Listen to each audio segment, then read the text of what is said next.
گھر تشریف لائے، اب عائشہ کنارہ پیالے کا منہ کے لگایا ہوا پانی پی رہی، آپ نے وہیں سے اشارہ کیا، عائشہ جی اتنا سا میرے لیے بچا دیا۔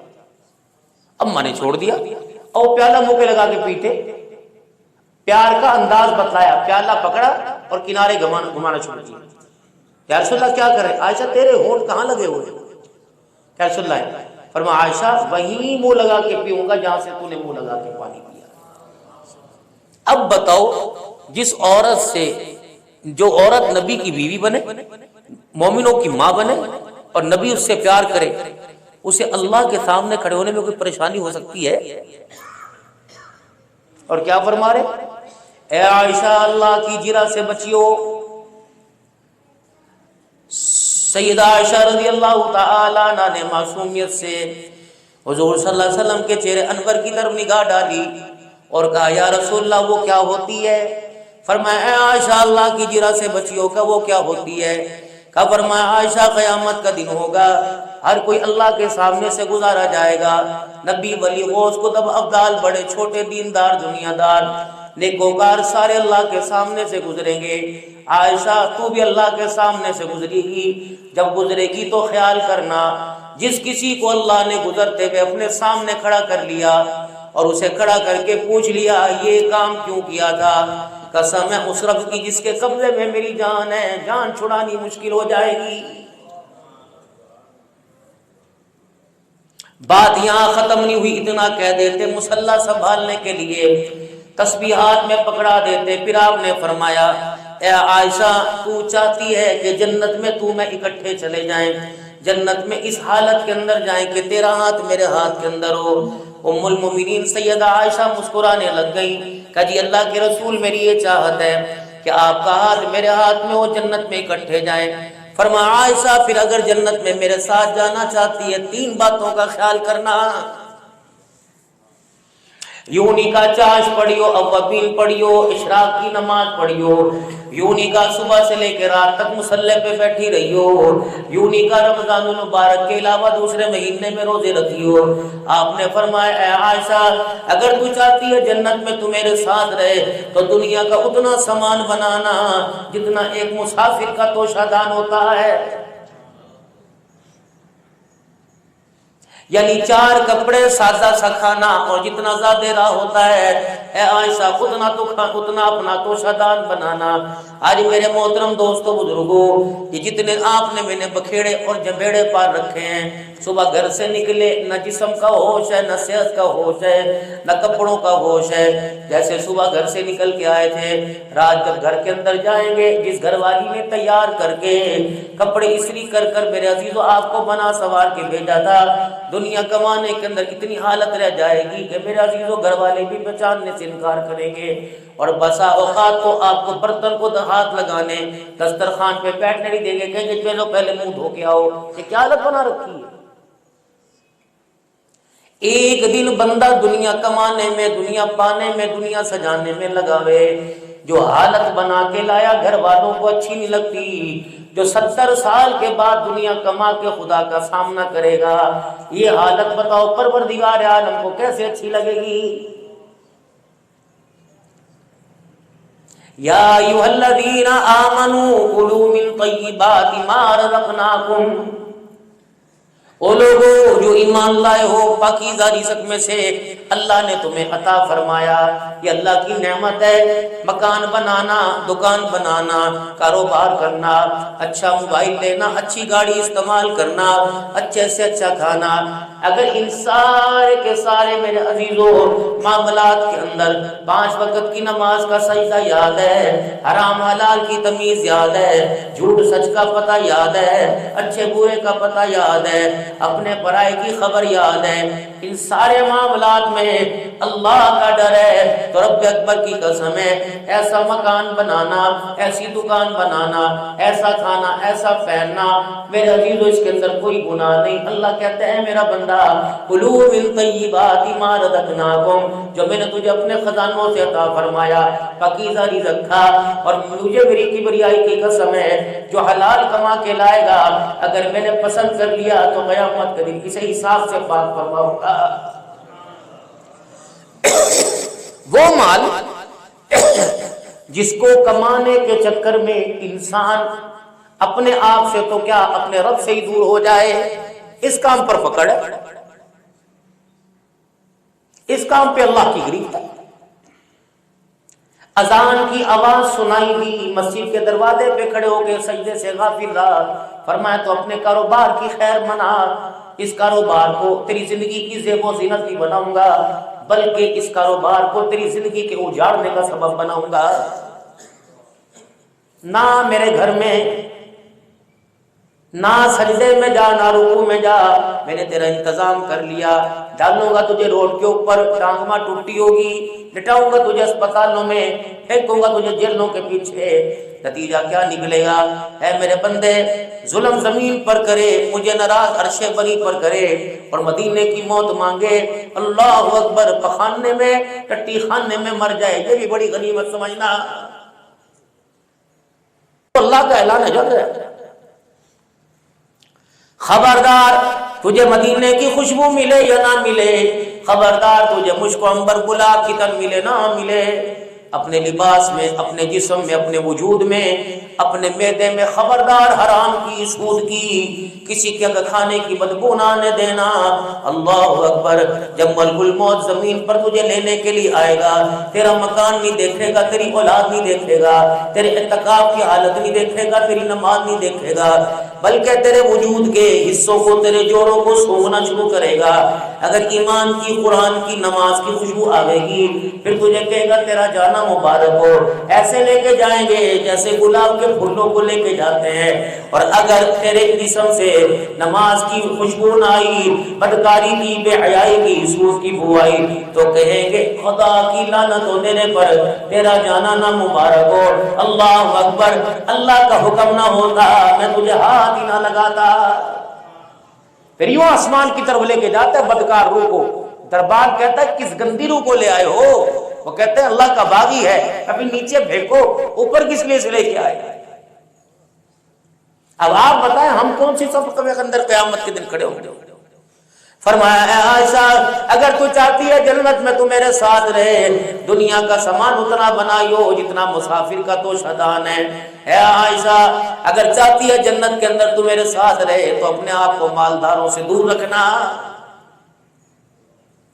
حضور کی ایک دعا ہے، مولا بکر صاحب ان کو سنایا کرو، آپ سناتے ہوں گے، اللہم احینی مسکینا وامیتنی مسکینا، اے اللہ مجھے غریبوں میں رکھنا، اے اللہ مجھے مسکینوں میں رکھنا۔ نبی، ختم نبوت کا تاجدار، سارے نبیوں کا سردار، معراج کا دولہا، اللہم احینی مسکینا، اے اللہ مجھے مسکینوں میں رکھنا، وامیتنی مسکینا، میرا جنازہ بھی مسکینوں میں اٹھانا، واشرنی، اللہ قیامت کے دن میں جو میرا حشر ہوگا، فی زمرۃ المساکین، اللہ قیامت کے دن مجھے غریبوں میں کھڑا کرنا۔ یا غریب خودکشی کر دے؟ فرمایا مجھے پسند ہے کہ ایک دن میں کھانا کھاؤں، ایک دن فاقہ کروں۔ آج میرے عزیزوں، کمرے کے ڈرائنگ روم کی اچھی حالت نے میرے عزیزوں، یہ آپ جو خاک بھبل ہو رہے صبح سے لے کر شام تک، افطاری بھی دکان پہ، سحری بھی، اگر یہ کمائی آپ کی بیوی کے ہاتھ میں آ گئی تو گھر کا کچن سجانے میں، بیڈ روم اور پردے اور ڈرائنگ سیکشن آنے میں، لو ایسے پچھلے سال پردے تھے، خالہ آئے گی، چاچی آئے گی، تیری بہنیں آئیں گی، میرے کون سا ماں باپ آئیں گے، تیرے آئیں گے، کیا کہیں گے ہماری بھابھی نے گھر کے حال بنا رکھی، دے پیسے، اسے ترس نہیں آئے گا۔ میرے عزیزوں، جیسے بچے پانی کا نل کھلا چھوڑ کے چلے جاتے ہیں، پانی بہتا رہتا ہے، ان کے ہاتھوں میں کمائی گئی ایسے ضائع کر دیں گی۔ کوئی ڈسپلن ہونا چاہیے۔ ہدیے کی چادر آئی مدنی کریم صلی اللہ علیہ وسلم کی خدمت میں، اما عائشہ رضی اللہ تعالیٰ عنہ کو کوئی پڑوسن چادر دے کے چلی گئی اور پھولدار چادر تھی۔ اما عائشہ رضی اللہ عنہ نے اپنے گھر کے چار چفیرے دیکھا، حضور صلی اللہ علیہ وسلم سے کہ آپ صلی اللہ علیہ وسلم کے بستر سے بہتر جگہ نظر ہی نہیں آئی، وہ پھولدار چادر حضور کے بستر پہ بچھا دی۔ حجرے مبارک کا دروازہ کھلا، آپ کے آنے کا وقت ہوا، آپ اندر تشریف لائے، گھر کا پردہ ہٹایا، سامنے پھولدار چادر بستر پہ نظر پڑی، فرمایا عائشہ یہ پھولدار چادر کہاں سے آئی؟ میں تو ایسا بستر نہیں چھوڑ کے گیا تھا، پڑوسن دے کے گئی تھی، ہدیے کی آپ کے بستر پہ بچھا دی۔ اللہ اکبر۔ اماں کہتی اتنا کہنا تھا، میرے دیکھا حضور کی آنکھیں آنسوں سے گیلی ہو گئی اور آنسوں نکلے، ایک جملہ فرمایا عائشہ میں کوئی بادشاہ تھوڑی ہوں، میں تو اللہ کا نبی ہوں، اور اللہ کا نبی کا پھولوں کی چادر سے کیا واسطہ ہے؟ اماں کہتی ہیں جب تک میں نے پھولوں کی چادر والی چادر نہیں اٹھائی، اللہ کے نبی نے بستر پہ بیٹھ کے نہیں دیکھا ہے۔ ایک سفر سے تشریف لائے، کچھ عرصے کے بعد واپس آئے، سیدہ فاطمہ الزہرا، حضور کی عادت شریفہ تھی، اما فاطمہ کا مکان ایک ہی تو حجرہ تھا، ادھر بیٹی کا دروازہ ادھر گھر کا دروازہ۔ جب آپ سفر پہ جاتے تو بیٹی سے مل کے جاتے، آتے تو مسجد سے ہو کے بیٹی سے مل کے آتے۔ حضرت حسن حسین رضی اللہ تعالیٰ عنہ کو چاندی کے کنگن پہنا دیے، اما جان نے گھر کا پیمند والا پردہ اتار کر کے آج میرے ابا آئیں گے، ایک سادہ سی چادر بچھا دی پھولوں والی، اور خود اما جان نے میرے عزیزو ہار پہن لیا، حضرت علی نے ایک ہی ہار بنا کے دیا۔ حضور صلی اللہ علیہ وسلم تشریف لائے اور پردے کو پکڑ کے دیکھتے رہے، پھر پردہ ہٹایا، حضرت حسن حسین کے ہاتھوں میں کنگن دیکھے، اما فاطمہ الزہرا کے گلے میں ہار دیکھا، حجرے مبارک میں یوں قدم رکھ کے باہر پیچھے کر لیا۔ اللہ سیدہ فاطمہ الزہرا رضی اللہ عنہ جو 3 رمضان کو جس کا جنازہ اٹھا،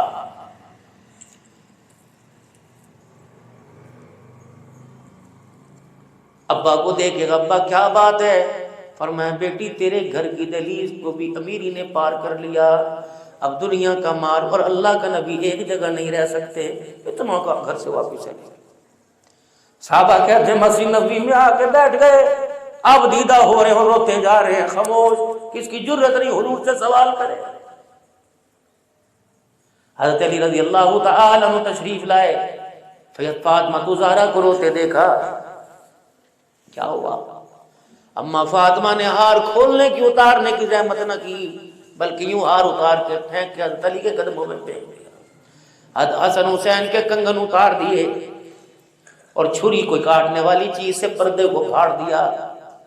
کالی جا ابا کے جا کے قدموں میں رکھ دے اور کہہ دے فاطمہ دنیا کا مال چھوڑ سکتی ہے، آمنہ کا لال نہیں چھوڑ سکتی ہے۔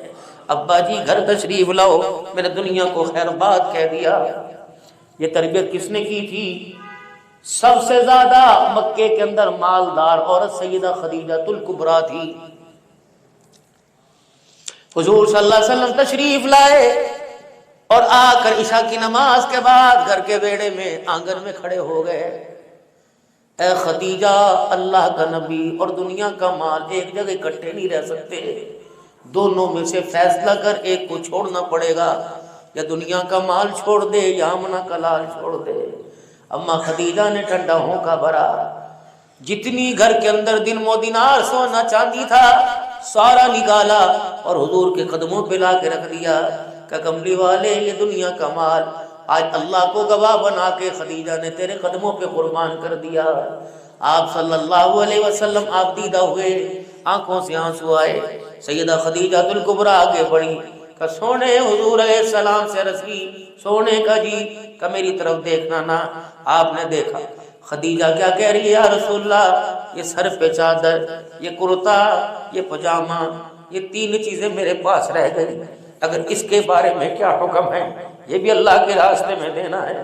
بس جب یہ پیار اور راز و نیاز جب حضور کے قدموں پہ قربان ہو رہی تھی، پھر جبرائیل علیہ السلام کو بھی زمین پہ آنا پڑا، حضور علیہ السلام کو مسکرانا پڑا۔ اما خدیجہ کا حضور کی مسکراہٹ کو دیکھ کے حیرت میں آنا پڑا، کیا وجہ بنی جب میں آئی ہوں اور اب بیٹھی ہوں آپ مجھے دیکھ کے مسکرانے لگے؟ آپ نے فرمایا قسم اللہ کی خدیجہ میں نہیں ہنس رہا، میرے پیچھے مجھے جبرائیل کھڑا ہنسا رہا ہے، جو تیرا پیار تو میرے سے کرتی ہے، اس پیار کا انداز جب آسمانوں پہ پہنچتا ہے، اس پیار کو دیکھ کر جبرائیل زمین پر آ گیا اور جبرائیل اپنا بھی سلام تجھے کہہ رہا ہے اور خدا کا بھی سلام تجھے کہہ رہا ہے۔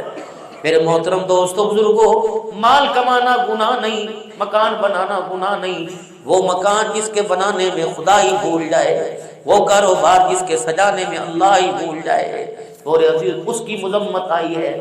اے عائشہ، جنت میں اگر میرا ساتھ چاہتی ہے تو دنیا کا سامان اتنا بنانا جتنا مسافر کا توشہ دان ہوتا ہے۔ اے عائشہ رضی اللہ عنہا، اگر تو چاہتی ہے جنت میں تو میں اکٹھے رہے تو عائشہ اپنے آپ کو مالداروں سے دور رکھنا۔ اے عائشہ، اگر تو چاہتی ہے کہ جنت میں اکٹھے رہے تو اس وقت تک تن سے کپڑا نہ اتارنا جب تک تیرا کپڑا پیمند لگنے کے قابل نہ ہو جائے۔ یہاں جھگڑے ہوں گے، فساد ہوں گے، طلاقوں تک نوبتیں آئیں گی، ایک ہی جوڑا عید کا، ایک تیری مرضی کا ایک میری مرضی کا۔ میرے محترم دوستوں بزرگوں، اللہ اکبر، فالتو وقت بیٹھنے کے گھر کے اندر فضائل حیات الصحابہ لاؤ، حیات فضائل صدقات پڑھو، فضائل صحابہ پڑھو، سیرت کی کتاب پڑھو، ازواج مطہرات کی زندگی کے قصے پڑھو کہ کس طرح انہوں نے اسلام کی سربلندی کے لیے اپنا آپ اللہ کے راستے میں قربان کیا۔